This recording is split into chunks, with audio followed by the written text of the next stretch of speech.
I have a question in here. Today we have a group of about 10 people, and it's from Katimavik. You pronounce it Katimavik. And it's a volunteer organization. What is Katimavik doing? Any representative in here? Yes? What are you doing? We're a group of 10 volunteers, and we're traveling the country doing volunteer work in selected communities just around the country. We just came from Rockland, Ontario. You're from Ontario, and you're traveling around the country of 10 people, and you're doing voluntary work. So you have come to this temple, and I guess all these different people have different religions. And the Buddhist teaching is always open. The Buddhist teaching does not differentiate different mandates of different religions and discriminate accordingly.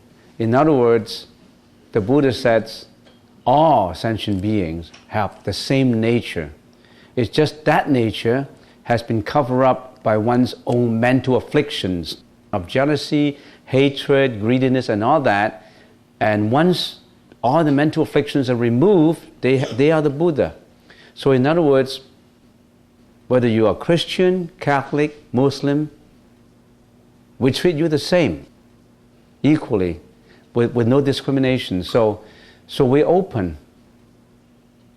I don't know where to start if we want to talk something about Buddhism to people like yourself who first come to a temple. But let me get back to that later if I warm myself up a little bit. I don't know, because because there's so much I have to say, so much I tell you that I don't know where to start. So maybe let me warm up my gear, and then tell you something. But if you are from Ontario, I'm from Ontario. I've been to Calgary. I've been to Banff. I've seen the Calgary Stampede, and I've been. I spent 11 years in Ontario. I was a Torontonian, they call it. Yeah, and now I become a Vancouverite, right? Is it Vancouverite? Yeah, I changed myself from a Torontonian to be a Vancouverite. So it sounds funny. And the reason is I would like to stay away from the storm and winter of Ontario. I miss Ontario because I graduated from U of T, University of Toronto. I spent 6 years at the St. George's campus. I was touring around the campus, and I have special tie passionately with Ontario, because that's the place where I graduated from. Okay, first question. Why is it important to leave the cycle of reincarnation? Why do we have to get out from reincarnation? First of all, what is reincarnation? What's the definition of reincarnation? Let me give you maybe first define reincarnation. The Buddhist teaching says, the Buddha says, we don't just have one life. In other words, our life is not a distinct one period and then it ends. Death is a continuation of life, and life is a continuation of death. In other words, death comes up, it does not mean that you die forever. You won't live again. You live again in another form of existence, in another body.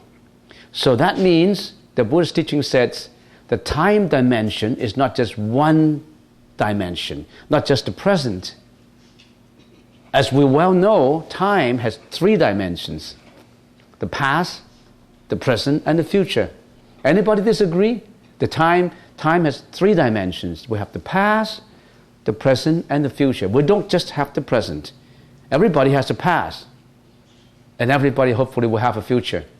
So that's our way of looking, our temporal way of looking at time. But the Buddha's perspective of time is much wider, much broader. The Buddha said, when you consider you in this life, you consider the 3 dimensions of past, present, and future. But let me tell you, You don't have just this present life. You have a past lives, many, many past lives. And if you keep on reincarnating, you will have a future life. Now, how do I come to what I am today in this form? How come I'm John sitting in here, for example? Well, there's a lot of things I have done in the past. Some good, some bad, some neutral. That results in bringing me to what I am today, which is called karma. That's called karma. That's an energy that would somehow bring me to another life. In other words, if I passed away, it does not mean that that's the end of me. My body passed away, but my consciousness still remains. And that consciousness is energy, what is invisible. That consciousness, that's, of course, there's different terms for it, and somebody call it the soul. The soul. That, you can call it soul. It does not matter what name you call it. When I passed away, does not mean that my soul all finished. My soul, if you want to call it soul, would go into the next body. Well, I'll become an embryo in my future mom's body, and then I will come out again, and I'll be Jeanette, John, Bill, you name it. I'll be another person. Now, where would I go up till I died? Will I be a human again? Will I be an animal? Will I be a ghost? Will I go to hell, victims of hell? The Buddha said there's 6 paths of reincarnation, 6 ways that you will be going. We all will be going. There's 3 vicious realms and 3 non-vicious realms. Let's talk about the 3 non-vicious realms. You could be human again. You're born human again. There's so many movies about reincarnations that you can. Reincarnation is just the next life.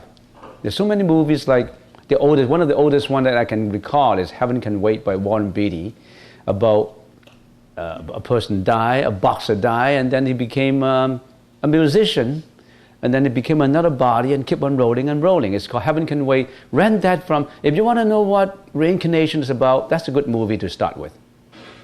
It's about somebody die in a crash, in a car accident, and he went up to heaven, and this Mr. Heaven Can Wait was right at the side of the computer checking out and say, "Oh, Mr. Beatty, this is not your time yet. You got to go back." How can I go back? I'm already dead. How can I go back? No, let me check it out. Oh, you got to go back because your time is not due. It's an premature death. So how do I go back? Oh, let's find out. I'll go down with you and find you a place, a body to go into. So he find a body of a boxer, find a body of a rich man, find a body of different bodies he's gone into. And the story, the whole scenario developed from there. It's extremely interesting. Why don't you rent it and see it? Another movie that you can rent, I'm not an advocate of seeing movies, but I'm just telling you, that saves 1,000 words from me. So another movie that you can see is Ghost. Have you seen Ghost? It's a good movie about reincarnation. Patrick Swayze, unfortunately, he passed away. And Demi Moore, that's how she became famous. And that's the movie about love, about a person who passed away, and Patrick Swayze, and he still linger on because he couldn't forget his love. And it all develops from there. Ghost. And there's many other movies too. The Living Buddhas, and check into the internet about reincarnation. And one of the best scholars and scientists who study reincarnation, who actually spent 30 years in studying, is reincarnation true? Any examples? Any life examples? Anderson, checking in the internet. Anderson spent 20, 30 years going to different countries to find out life examples of reincarnations. One person died and appeared in another village with the same, somehow retaining some knowledge about his previous life. And how come geniuses happen in this world? There are things that he didn't forget in his past life. Beethoven composes music at the age of 6. He remembered from his, he didn't compose from learning. He composed from recollection, from memory. Walter Russell, the genius, who was a world Olympic figure skating champion, who was a self-taught architect. He designed the New York skyscraper. He never went to university. He was self-taught architect. He was a dancer, and he was a writer. He was a philosopher. He was a genius. Where did he get this from? He only had study up to grade 9. He got it all from his previous life.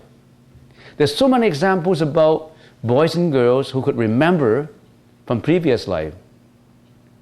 There was Johnny who was playing piano, his brother's piano, who never learned piano before.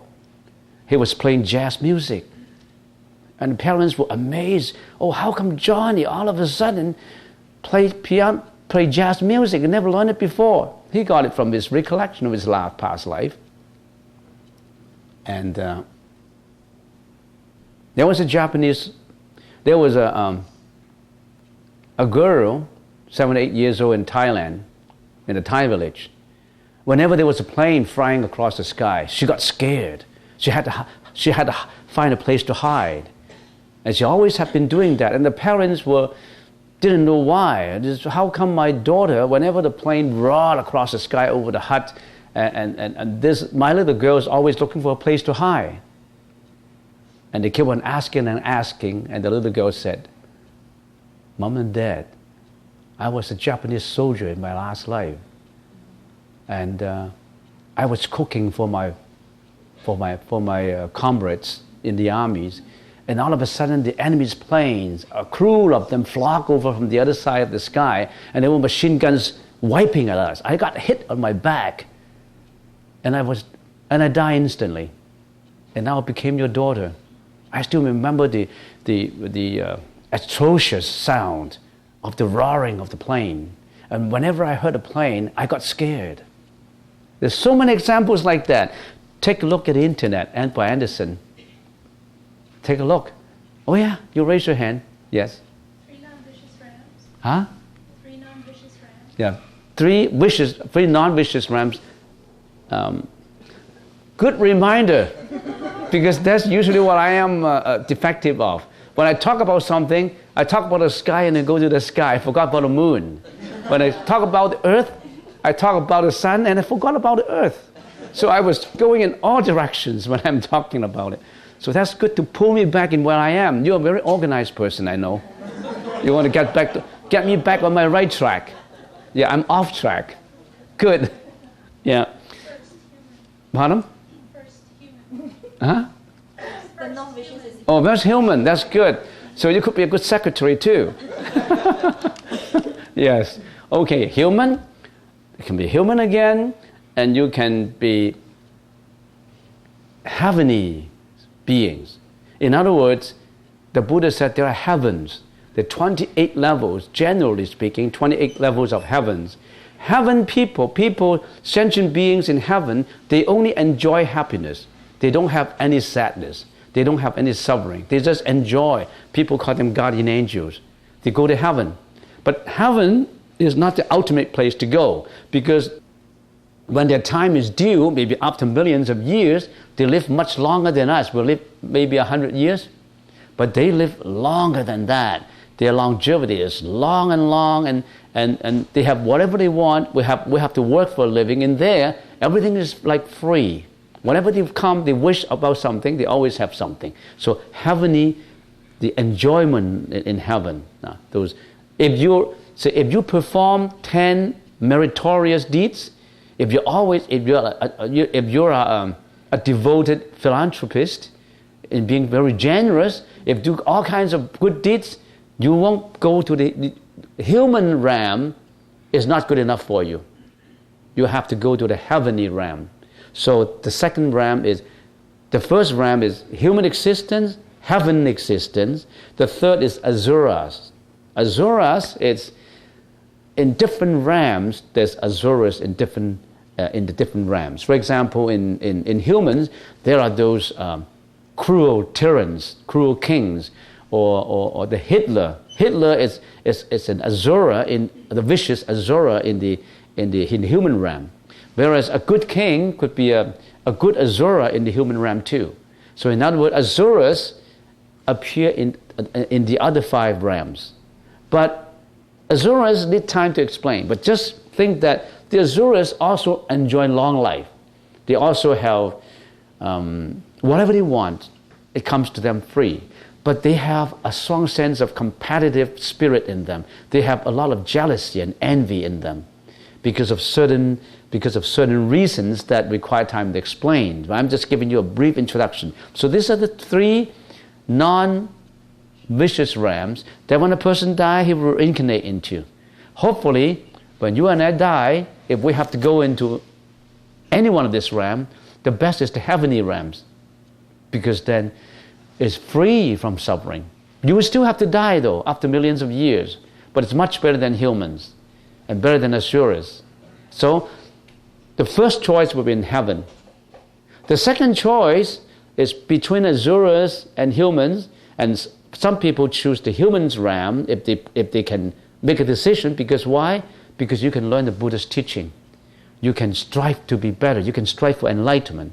And in that way, it's better than asuras. But then asuras have less suffering than humans, so where you should go to, it's sort of indifferent. So those are the 3 non-vicious realms. How about the 3 vicious realms? Victims of hell, animals, ghosts. These are the 3 vicious realms. So if I passed away, if I committed a lot of wrong deeds, bad deeds, I may reincarnate into being an animal. Not necessarily a dog to be loved by my masters. I could reincarnate into a dog and all my masters love me and give me the best and give me a graveyard when I die. But I could be an animal that would be labor and torture by my masters. I could be a camel that had to travel along the Silk Road and people just whip me and put loads on me. And I could be a horse, a cow. I could be a wild cat. Or I could be a chicken that would be killed by Mr. Colonel for the finger licking good. And I could be a rabbit to be skinned alive for the ladies to use fur. And I could be a seal in the Northern Ocean where people just kill me for my skin. And I have met people who said, I like to be an animal. I like to be a butterfly. I can fly everywhere. I want to be a butterfly. Yes, wait till the naughty boys grip your wings and trample you on their feet. Then you will say you won't want to be a butterfly. So the animals realm, you can go into animals realm, and animals were usually slaughtered. They have to be toiled to work for humans until their death. Look at the race horses. They try their best to raise, and when they get old, they will be slaughtered for their meat. The meat will be packaged into dog food for the dogs. With the masters care that they make a lot of money for them, the race horses, when they're old, they're doomed to death, to be slaughtered. The cows, do you know how they kill their cows? If I show you a movie of how cows get killed, you won't eat meat again. I think today, you build very good karma. I'm glad for you. You build very good karma today. You know why? Because in this meal, you did not support the killing of animals for food. We're all vegetarian. Without me telling you any more about the Buddhist teaching, there's one thing that we all learn, not just you, we all learn together. We should not benefit at the expense of hurting other living beings. Right? It's a world of harmony. Why do we have to kill other beings to better ourselves? Why do we have to kill animals so that we can stuff our stomach with their meat? Well, you won't feel hungry if you eat beans and soybeans and dumplings and egg rolls. And if you stay in the temple and eat a few lunches with us, you will say, gee, I like to live in here and eat all the time. Because you don't really have to eat meat. I've been a vegetarian for almost now 35 years, 40 years. I'm okay. I'm okay. And so you're asking me about reincarnation, getting to the track so that my secretary would remind me that I should be on my track again. So there is the 6 paths of reincarnations, the 3 vicious ones and the 3 non-vicious ones. And hopefully your karma will bring you to the non-vicious ones. Now who determined where you're going? Is it God who determined you got to be an animal, you got to be a ghost, you got to be in inferno? Is it God who determined it? No. It's your own energy. It's your own power. Because if you have done this much bad things, automatically the causality, the universal causality, law of causality, will bring you down there. Nobody dictate you. Nobody punish you. Nobody praises you and lifts you up to heaven. You walk your way to heaven because of what you have done. So the Buddha says, you're responsible for your action, you're responsible for your karma. You're responsible for your energy. What is that energy? Good energy and bad energy, right? How do we always cultivate good energy? By being compassionate, by being helpful, by being responsible, by performing all this morality standard, you're building up good energy. By being cruel, by being emotional, by being selfish, you're building up bad energy. Isn't that natural? So we call this energy, to simplify it, karma. What kind of energy you want to produce? You want to produce good energy or bad energy? If everybody is producing good energy, this will be a peaceful world to live in. If everybody is violent, everybody is filled with anger, jealousy, hatred, selfishness, you have to be responsible for what you have done. Right now, you are a volunteer group, Mavic, and I hope that in your mission, always carry out something that is rendering benevolence to society, that is always helpful, that stay away from being emotional, is always resolving problems, render your kindness. Don't render your biased judgment, don't discriminate people, don't stigmatize people. However, you got to be careful. Don't help out the wrong guys. If you help out the wrong guys to do bad deeds, you're building up bad karma. So you really have to use wisdom to guide you. And in the Buddhist teaching, there's 6 parameters that I would like to give it to you today before you leave. Would the secretary please write it down? The 6 parameters. The first one, generosity. You always be generous. Giving, rendering your help, rendering your voluntary efforts. Always giving out. It's always more blissful to give than to receive. So giving or generosity. Second, morality. Always watch your morality standard. Raise your morality standard. Stay away from sexual misconduct. Stay away from killing. Stay away from stealing. Stay away from lying. Stay away from intoxication. So morality standard. First one, giving. If you don't have any money, it does not matter. Giving a smile. Giving a comforting sentence out every morning. Say good morning, good smile. That's giving. Giving is not just in monetary. It could be in kind. Always give. So generosity, morality, endurances. Hardship comes, you endure it. If things come to a standstill because of argument, cool it down and endure the hardship and resolve it. Endurance is very important. You have to endure hardship. Don't give up. Don't give up on good deeds. Third, diligence. You have to be hardworking. Don't just utilize the government's fund for touring around and visiting different places, because you scare yourself. I can't just use the government's money if my idea, if the motive behind me is just, I want to walk around the country and using the government's money, it's free anyway, then it's selfishness.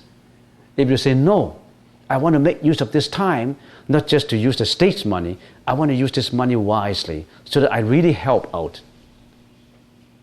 I have seen kids who abuse the system. They know it's the government's fund, they abused it. But you're not doing that. You really try hard to put in as much. Your input is much more than the government's input. The government could give you $1, but you render out $100 to your folks. You have to work diligently. Okay, so it's diligent. Fifth, what is fifth one? Meditation. What is meditation? Always have that tranquility of mind. Your mind is always calm when you come to problems. You know how to resolve them. You don't get mad all of a sudden. You get emotional. No, you always maintain your integrity. Maintain yourself. Maintain that peace and tranquility of mind. You're always in a meditative mind. You know what to do. You're not confused. What's the sixth? Which is the most important? That's the leader of the other five. That's the leader at the rudder of the junk. Wisdom. When you are rendering generosity, when you are training your diligence, when you are training your meditation, when you're training your endurances, when you are uplifting your morality, you got to have that wisdom to guide it. If you don't have that wisdom, you could have helped the wrong man. You could have helped a drunken to further his habits. You have helped other people to abuse the system. So you got to use intelligence, wisdom. That wisdom is prajna. We call it prajna, bora. Prajna. The wisdom applies to all. You have to. How do you get that wisdom? Through meditation, through the tranquility of mind. All these six things can help you, not just in your member as Katimavik. These six parameters will help you in your life. Imagine if in your life you're more generous, you're wiser, you're more endurable, you're more diligent, you have a high morality. Won't you be successful in your life? Won't you be happier? On the other hand, if you're selfish, egoistic, not giving, no endurances, no morality, what kind of life that will lead you to? So these six parameters is today, through me, a monk from the Buddha's teaching, pass on to you. The six prajna parameters. Giving, morality, endurance, meditation, diligence, and wisdom.